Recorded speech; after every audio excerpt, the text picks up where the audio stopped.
ഏതാണ്ടൊരു 6 വർഷമായിട്ട് ഇങ്ങനെ വിചാരിക്കുകയാണ് കേട്ടോ, ഒരു യൂട്യൂബ് ചാനൽ തുടങ്ങണം, ഷോർട്സ് ഇടണം, വീഡിയോസ് ഇടണം എന്നൊക്കെ. പക്ഷെ എന്തോ ഒട്ടും ധൈര്യം ഉണ്ടായിരുന്നില്ല അതിനൊന്നും. പിന്നെ വിചാരിച്ചു സമയമില്ലാത്തതുകൊണ്ടായിരിക്കുമെന്ന്. ഇപ്പോഴാണ് മനസ്സിലായത് എല്ലാത്തിനും സമയമുണ്ടാവും. അപ്പോൾ ഇപ്പം ഇങ്ങനെ വീട്ടിൽ വെറുതെ ഇരുന്നപ്പോൾ വിചാരിച്ചു കുറച്ച് വീഡിയോസ് എടുക്കാമെന്ന്.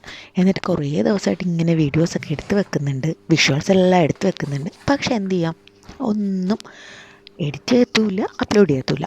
അങ്ങനെ വിചാരിച്ചു എന്നാൽ പിന്നെ ഇന്നിപ്പം അങ്ങ് തുടങ്ങിക്കളയാമെന്ന്.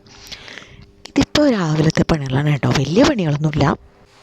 രാവിലെ എണീറ്റ് ഇപ്പോൾ ബെഡെല്ലാം ക്ലീൻ ചെയ്തു, ബെഡെല്ലാം വിരിച്ച് വൃത്തിയാക്കിയിട്ടു. അതിന് മുമ്പ് ഡ്രസ്സ് അയൺ ചെയ്യാനുണ്ടായിരുന്നു. അതൊരു സാരിയാണ് കേട്ടോ, ഡാൻസ് ക്ലാസ്സിലെ സാരി. അത് അയൺ ചെയ്യൽ കുറച്ചൊരു ബുദ്ധിമുട്ടാണ്, എന്തായാലും നേരത്തെ അതങ്ങ് അയൺ ചെയ്ത് വെച്ചു. പിന്നെ ബെഡെല്ലാം റെഡിയാക്കി വെച്ചു. പിന്നെ തക്കിട്ടു ഇന്നലെ എടുത്ത് നോക്കിയ പുസ്തകങ്ങളാണ്. ഈ പുസ്തകങ്ങളൊക്കെ തക്കിട്ടു ഇങ്ങനെ അവിടെ കൊണ്ടിട്ടേക്കും. ചിലപ്പോൾ ഞാൻ വഴക്ക് പറയുമ്പോൾ എടുത്ത് വെക്കും. പിന്നെ ഇന്നലെ ഞാൻ പറഞ്ഞില്ല, അപ്പോൾ ആളെടുത്ത് വച്ചതുമില്ല. അപ്പം ഞാൻ തന്നെ ദാദാ എല്ലാം അടുക്കി വെക്കുകയാണ്. പിന്നെ ആൾ ബെഡിൽ കിടന്നുറങ്ങാൻ വരുമ്പോഴത്തേക്കും തക്കിട്ടുൻ്റെ കയ്യിൽ ഒരു ലോഡ് കളിപ്പാട്ടങ്ങൾ കാണും. ഈ ടോയ്സ് എല്ലാം എടുത്ത് അടുക്കി ഒതുക്കി വെക്കലാണ് അടുത്ത ചടങ്ങ്. ചിലപ്പോൾ ഞാനൊന്ന് വരട്ടുകയാണെങ്കിൽ ആൾ ഇതൊക്കെ എടുത്ത് കൃത്യമായിട്ട് എടുത്ത് വെക്കും. അങ്ങനെ ദാത്തും ഈ സ്റ്റോറേജ് ബോക്സിനുള്ളിലാക്കി വെച്ചു. ഇപ്പോൾ ഞാനിപ്പോൾ എന്താ ചെയ്യാൻ തോന്നുന്നറിയോ, ഈ സ്റ്റോറേജ് ബോക്സ് ഇങ്ങനെ തിരിച്ചു വെക്കും. അപ്പോൾ എല്ലാവരും വിചാരിക്കും എന്തിനാണ് ഈ സ്റ്റോറേജ് ബോക്സ് ഇങ്ങനെ തിരിച്ചു വെക്കുന്നതെന്ന്. കാരണം ഇത് നേരെ ഇരിക്കുവാണെങ്കിൽ എപ്പോഴും ഓപ്പണാക്കി അതിനകത്ത് നിന്ന് ഓരോന്നും വലിച്ചു വാരി എടുത്ത് പുറത്തിടാനായിട്ടുള്ള ടെൻഡൻസി വളരെ കൂടുതലാണ് തക്കിട്ടുവിന്. അപ്പോൾ അതൊക്കെ കഴിഞ്ഞിട്ട് ഞാനൊന്ന് കുറച്ചൊന്ന് എക്സസൈസ് ചെയ്യാമെന്ന് വിചാരിച്ചു. ആദ്യമൊക്കെ ജിമ്മിൽ പോയിരുന്നു കേട്ടോ. ജിമ്മിൽ പോയിട്ട് എനിക്കൊരു വലിയ മാറ്റം ഉണ്ടായില്ല. അതിപ്പോൾ ഇങ്ങനെ ചിലവത് ശരിയാവില്ല എന്ന് പറയില്ലേ, അതുപോലെ തന്നെ. അപ്പോൾ എന്നിട്ട് ഞാൻ കുറച്ച് വാമപ്പൊക്കെ ചെയ്തിട്ട് കുറച്ച് യൂട്യൂബ് വീഡിയോസൊക്കെ നോക്കിയിട്ടാട്ടോ ഞാൻ എൻ്റെ എക്സസൈസ് എല്ലാം ചെയ്യാം. പക്ഷെ അതൊക്കെ ചെയ്യുമ്പോൾ ഞാൻ കുറേ ആൾക്കാരെ ഫോളോ ചെയ്യുന്നുണ്ട്, ഓക്കെ, ഫിറ്റ്നസ് ട്രെയിനേഴ്സ്. അപ്പോൾ അതൊക്കെ ചെയ്തിട്ട് എനിക്ക് അത്യാവശ്യം ഒരു 10 കിലോയോളം കുറഞ്ഞു. അപ്പം അതിൽ എനിക്കത് വലിയ ഹെൽത്തി ആയിട്ടുള്ള വേ ആണെന്നൊന്നും അറിയില്ല.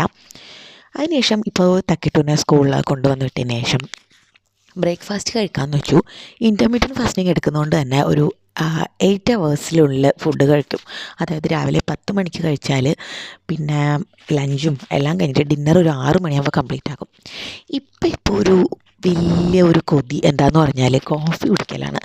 അത് കഴിഞ്ഞ തവണ ഞാൻ ലുലു പോയപ്പോൾ ഒരു ഡേവിഡോഫിൻ്റെ ഒരു കോഫി പൗഡർ ഓഫറിന് ഇരിക്കുന്നത് കണ്ടു. അതിങ്ങനെ വെറുതെ ഒന്ന് വാങ്ങിച്ച് നോക്കി വീട്ടിൽ കൊണ്ടുവന്ന് കഴിച്ചപ്പോൾ കൊള്ളാം, നല്ല അടിപൊളി കോഫി ആയിരുന്നു കേട്ടോ. അതിന് മുന്നേ ഞാൻ നെസ്കഫെ മാത്രമേ വാങ്ങുള്ളൂ. കാരണം എന്താണെന്നറിയോ, ഇതേപോലെ നമ്മുടെ എല്ലാ സാധനങ്ങളും, നമ്മുടെ എല്ലാ ഗ്രോസറി ഐറ്റംസൊക്കെ ഇങ്ങനെ അടുക്കി പറക്കി നല്ല ഭംഗിക്ക് നമ്മുടെ കബോർഡ്സിനുള്ളിൽ വെക്കാൻ പറ്റും. അതുകൊണ്ടാണ് നെസ്കഫയുടെ തന്നെ വാങ്ങിച്ചുകൊണ്ടിരുന്നത്. കോഫി കുടിക്കുക എന്നതിലുപരിയായിട്ട് ഇതിങ്ങനെ അടുക്കി പറക്കി വൃത്തിയായിട്ടൊക്കെ വെക്കാൻ വേണ്ടിയിട്ടാണ് ഞാൻ ഈ നെസ്കഫയുടെ ബോട്ടിൽസ് വാങ്ങിച്ചുകൊണ്ടിരുന്നത് കേട്ടോ. അപ്പോൾ അങ്ങനെ നമ്മുടെ ഡേവിഡോഫിൻ്റെ കോഫി പൗഡർ ഞാൻ ഇതിനകത്തേക്ക് ഇട്ടു. ഭയങ്കര മണമാണ് കേട്ടോ. എന്തുകൊണ്ടാണെന്നറിയില്ല, എനിക്ക് ഇതിനോടിപ്പോൾ ഭയങ്കര ഒരു അഡിക്റ്റായി മാറിയിട്ടുണ്ട്. അപ്പോൾ ഞാനിപ്പോൾ ഒന്ന് കുറയ്ക്കുമെന്ന് കരുതിയിട്ടുണ്ട്. ഇപ്പോൾ ഡെയിലി രാവിലെ കോഫി കുടിക്കലൊരു ശീലമായി മാറിയിട്ടുണ്ട്. അപ്പോൾ അത്ര നല്ല ശീലമല്ല, എന്നാലും കുഴപ്പമില്ല. ഇങ്ങനെ മണം അടിക്കുമ്പോൾ ഇങ്ങനെ കുടിക്കാനായിട്ട് ഇങ്ങനെ തോന്നും. അത് കഴിഞ്ഞിട്ട് ബ്രേക്ക്ഫാസ്റ്റ് കഴിക്കാമെന്ന് വെച്ചു. ബ്രേക്ക്ഫാസ്റ്റ് പുട്ടും ഗ്രീൻ പീസ് കറിയുമായിരുന്നു. അപ്പോൾ ഗ്രീൻ പീസ് കറി കുറച്ച് തണുത്തു പോയി, രാവിലെ ഉണ്ടാക്കിയതല്ലേ, ഇപ്പോൾ 10-10:30 മണിയായല്ലോ.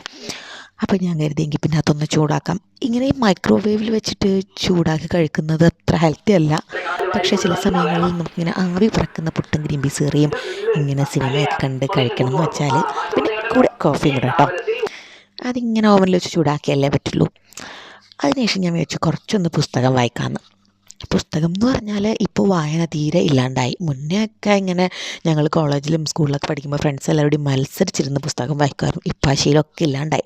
ആ ശീലമൊക്കെ തിരികെ കൊണ്ടുവരണമെന്ന് വിചാരിക്കുകയാണ്. അപ്പോഴേക്കും തക്കിട്ടുവിനെ സ്കൂളിൽ നിന്ന് എടുക്കാൻ സമയമായി. അപ്പോൾ ഞാൻ കരുതി തക്കിട്ടുവിനെ പോയി എടുത്തിട്ട് വരാമെന്ന്. തക്കിട്ടൂനെ സ്കൂളിൽ നിന്ന് എടുക്കാനായിട്ട് ഇറങ്ങിയപ്പോഴാണ് ഞാൻ കണ്ടത് എൻ്റെ കാറിൻ്റെ അവസ്ഥ. വളരെ പരിതാപകരമായ അവസ്ഥയായിരുന്നു കേട്ടോ. കാറ് ഫുള്ള് ചളിയൊക്കെ ആയിട്ട്.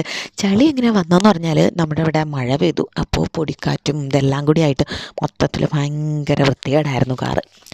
അങ്ങനെ ഞാൻ കാറ് കൊണ്ടുപോയി വാഷിങ്ങിനിട്ടു. ഇട്ടപ്പോഴത്തേക്കാണ് ഞാൻ അവിടെ ഒരു ഷോപ്പ് ശ്രദ്ധിച്ചത്.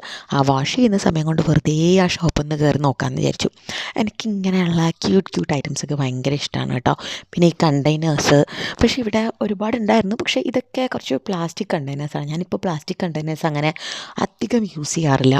ഇപ്പോൾ എല്ലാം ഗ്ലാസ് ബോട്ടിൽസ് തന്നെയാണ് യൂസ് ചെയ്യുന്നത്. ഞാൻ പറഞ്ഞില്ലേ നെസ്റ്റഫയുടെ കുപ്പികളൊക്കെ ഉണ്ടെന്ന്. അപ്പോൾ അതൊക്കെ വെച്ചിട്ട് ഞാൻ കൂടുതലും ഗ്ലാസ് കണ്ടെയ്നേഴ്സാണ് യൂസ് ചെയ്യുന്നത്. അപ്പോൾ അതിനകത്തൊരു 15 മിനിറ്റ് ഓടി നടന്ന് കണ്ടു. വന്നപ്പോഴത്തേക്കും അവർ നല്ല അടിപൊളിയാക്കി കാർ ക്ലീൻ ചെയ്തിട്ടുണ്ട് കേട്ടോ. ഇത് എൻ്റെ വീടിൻ്റെ തൊട്ടടുത്താണ്, പക്ഷേ എനിക്ക് സ്ഥലം അറിയില്ലായിരുന്നു. ഇവിടെ ഒരു 10 ദർഹം കൊടുക്കുമ്പോൾ നല്ല ക്ലീൻ ചെയ്ത് തരും. പിന്നെ പോയി തക്കിട്ടൂനെ വിളിച്ചിട്ട് വന്നിട്ട് തക്കിട്ടൂനെ കുറച്ച് ഫോട്ടോസ് എടുക്കാനായിട്ട് അടുത്തുള്ള പാർക്കിലേക്ക് തക്കിട്ടൂനെ ഒരുക്കിയിട്ട് പോയി.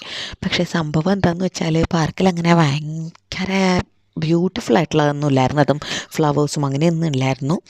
പിന്നെ ഉള്ളത് വെച്ചിട്ട് ഞങ്ങൾ എടുത്തു, പക്ഷെ നല്ല നീറ്റായിരുന്നു കേട്ടോ. അതിനുശേഷം തക്കിട്ടൂന് രാത്രി ഒരു അപ്പോയിൻമെൻ്റ് ഉണ്ടായിരുന്നു ഹോസ്പിറ്റലിൽ. അപ്പോൾ ഞങ്ങൾ അഹല്യ ഹോസ്പിറ്റലിലെത്തി. ഇവിടെ വരുമ്പോഴത്തേക്ക് തക്കിട്ട് ഭയങ്കര മാന്യനാണ്. അല്ലെങ്കിൽ എപ്പോഴും അങ്ങോട്ടോട്ടം ഇങ്ങോട്ടോട്ടം കുർത്തക്കേടൊക്കെയാണ്. പക്ഷേ ഇവിടെ വരുമ്പോൾ ഭയങ്കര മാന്യനായിട്ടിരിക്കും. കാരണം ആൾക്ക് ഭയങ്കര പേടിയാണ് ഹോസ്പിറ്റലിൽ വരുന്നത്. അപ്പോൾ കുറച്ച് ദിവസം മുന്നേ ഹോസ്പിറ്റലിൽ ഒരു 2-3 ദിവസത്തെ ആശുപത്രി വാസം കഴിഞ്ഞതുകൊണ്ട് തന്നെ ഇപ്പോൾ വലിയ പേടിയില്ല, എന്നാലും കുറച്ച് അടങ്ങിയിരുന്നോളും. പിന്നെ അത് കഴിഞ്ഞിട്ട് തിരികെ വീട്ടിലേക്ക് വരുവാണ്. അപ്പോൾ ഇന്ന് ഇത്രയേ ഉള്ളൂ. അപ്പോൾ ഓക്കെ, ബൈ, സീ യു.